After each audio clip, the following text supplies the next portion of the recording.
This people offer connection with the same reckless confidence that children offer drawings, fully and sincerely. When they meet someone who feels familiar, their inner monologue forms entire epics. When they feel the hint of intimacy, their imagination builds entire cathedrals out of single sentences. These people never catch feelings. Their feelings sprint toward them like dogs freed from a leash. Psychology describes this as high relational sensitivity something something, but poets describe it as the tragic sweetness of souls with no walls. The world misunderstands them because society celebrates emotional moderation, the chill temperature of playing it cool, the corporate skill of managing expectations. These quick, attached souls carry the opposite energy. They glow. Their excitement arrives with a Renaissance painting drama. Their infatuation feels like a Greek chorus singing behind their ribs. People around them often sense the devotion before they understand the context. So the devotion feels excessive, even though it arises from purity. Literature has always understood them better than society. Think of characters who fall hard because they think hard. Jane Eyre seeing a lifetime in one evening, or Dostoevsky's protagonist forming obsessions after one conversation because they sense a familiar soul. Quick attachment is not desperation, it's recognition. It's the shock of, finally, someone who feels like they talk in my wavelength. Rilke once wrote about souls that dive too quickly into the center of things. He was describing a particular kind of inner architecture, a mind built without shallow settings. These souls possess perception that bypasses surface layers altogether, as if their attention travels in a straight vertical line toward essence. Others skim across experiences like stones skipping a lake. To understand these people, imagine consciousness without breaks. Their perception operates with immediacy. They don't warm up to the world. Experience arrives fully lit and saturated. When they meet someone new, they sense the emotional temperature of a person before memorizing the name. This explains why they attach quickly. It's because they experience quickly. Most people encounter reality as a series of steps.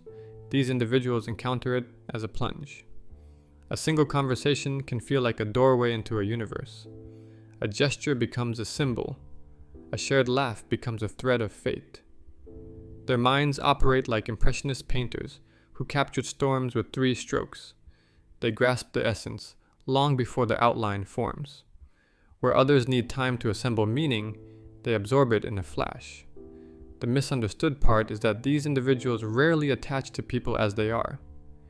They attach to the meaning the interaction awakens inside them. They fall for the connection, not the stranger.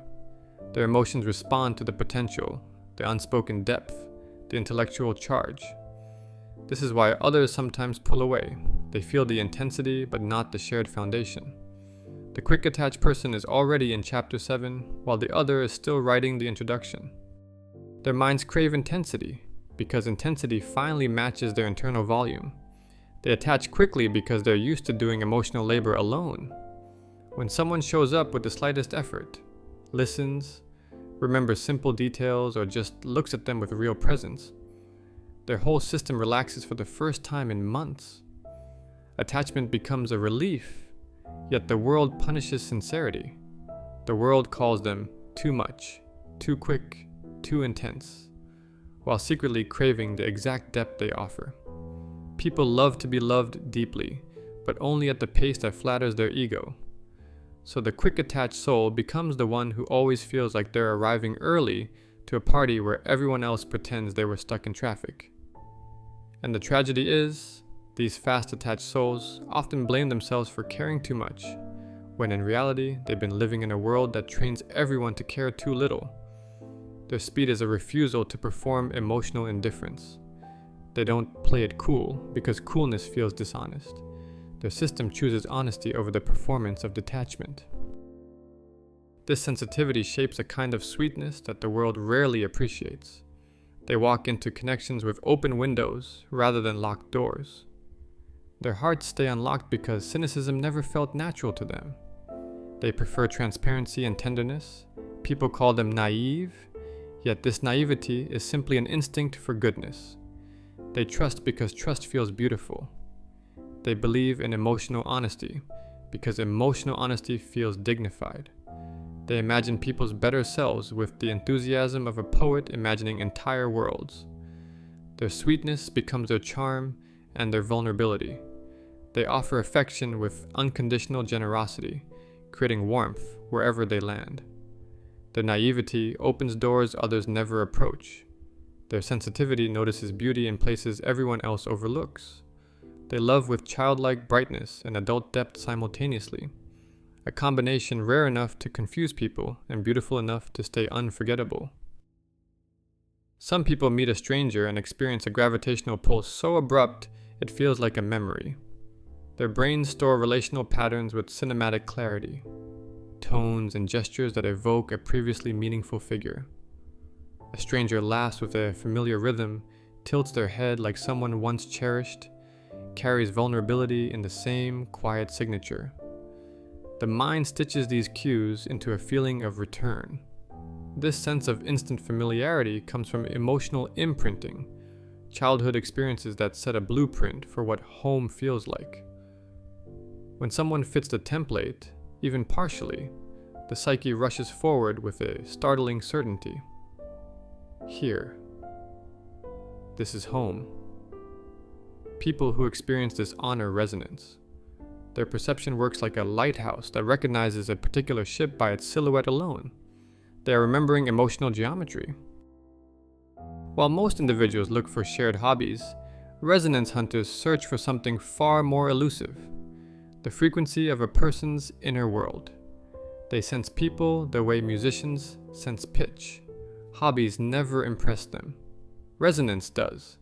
A person can share all their interests and still feel hollow to them, while another, entirely different in taste, can strike a chord that feels urgent, intimate, unmistakable. Resonance hunters connect through atmosphere, the emotional climate between two people, not through matching playlists or identical weekend routines. Their lives unfold like a constant search for those rare individuals whose inner frequency aligns with theirs. Then there's the deeper version, the sense of "I know you" that logic cannot decode. Some personalities carry archetypes so strongly that they activate unconscious narratives in others. A stranger might embody the mentor archetype, the wounded hero, the beloved shadow, or the gentle protector. These figures awaken symbolic memory, emotional templates stored long before adulthood. When two people carry matching archetypal energy, the connection feels mythic. It bypasses the social layer entirely and drops straight into the timeless one. This is why some individuals look into a stranger's eyes and feel recognition that borders on cosmic. Their psyche perceives the person and the pattern behind a person, something ancient, something that fits the internal mythos they've been living with. Soul recognition occurs when someone feels fated because it touches the original emotional script. Let's not pretend we don't know each other. We are each other's harvest. We are each other's business. We are each other's magnitude and bond. For one human being to love another, that is perhaps the most difficult of all our tasks. The ultimate, the last test and proof, the work for which all other work is but preparation. I hold this to be the highest task for a bond between two people, that each protects the solitude of the other. This is the miracle that happens every time to those who really love. The more they give, the more they possess.